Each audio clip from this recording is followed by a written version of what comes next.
Ok, aujourd'hui je parlerai de la divinité de Jésus-Christ et lorsqu'on parle de la divinité, il s'agit de savoir s'il est Dieu ou pas. Il n'y a rien à faire, mais bon.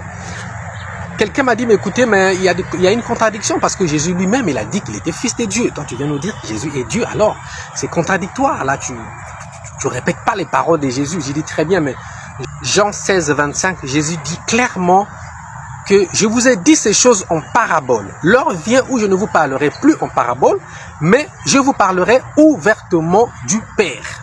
Là, nous sommes à la fin de la vie de Jésus. Donc, il a déjà fait 3 ans et demi sur terre et il dit que jusque-là, il ne nous a jamais parlé ouvertement du Père. Ça veut dire que tout ce qu'il a dit avant, mon Père est plus grand que moi, je suis le Fils de Dieu, c'était des paraboles, c'est pas des contradictions. Il parlait en paraboles. Il a dit. Et après, nous voyons même dans Romains 9, 5, où Paul dit que Jésus-Christ, c'est le Dieu béni éternellement. Éternellement veut dire pas de commencement, pas de fin. C'est-à-dire qu'il a toujours été Dieu.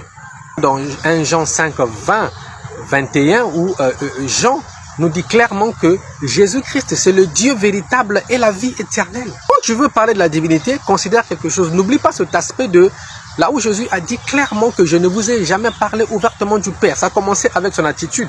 Lorsque, avant, on lui disait que tu es un bon maître, il refusait. Mais là, on a vu, après sa résurrection, Thomas est venu tomber à ses pieds, il a dit, mon Dieu. Il n'a pas dit, pourquoi tu m'appelles Dieu? Il s'est tué.